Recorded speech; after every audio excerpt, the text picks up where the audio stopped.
pendapat kalian tentang investor yang FOMO. Kalau Kak Andri, ada nggak sih pengalaman tentang investor yang FOMO? Awal-awal saya investasi saham pasti FOMO dulu. Pasti, semua orang pasti pernah FOMO lah. Karena itu kan psikologis dasar manusia ya.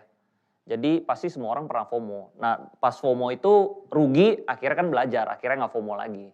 Oke, jadi FOMO di sini justru menjadi sesuatu yang positif juga ya? Jadi ya pelajaran lah, supaya nextnya kita jangan FOMO lagi gitu. Kalau misalnya ada saham naik, kita lihat dulu value-nya ini masih bisa naik lebih tinggi nggak? Market cap-nya masih wajar nggak? Kalau misalnya market cap-nya udah ketinggian, udah nggak wajar, kita jangan kejar. Kecuali kalau dia naik, tapi masih bisa upside tinggi, mungkin baru kita kejar ya.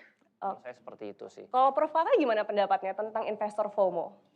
Saya malah melihatnya, ini udah nyala ya mikrofonnya? Sudah.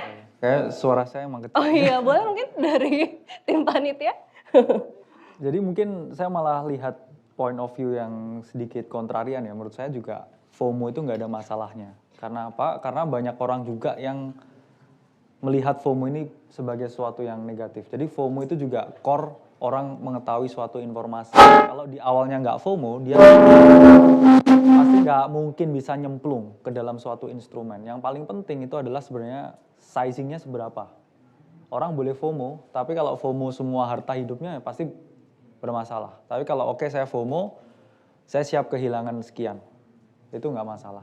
Jadi semua bukan tentang FOMO atau enggak ya, karena hal yang harus dipahami, 80% di market itu orang yang dapat duit itu adalah mereka yang trend following sebenarnya, bukan yang mencoba melawan arah market.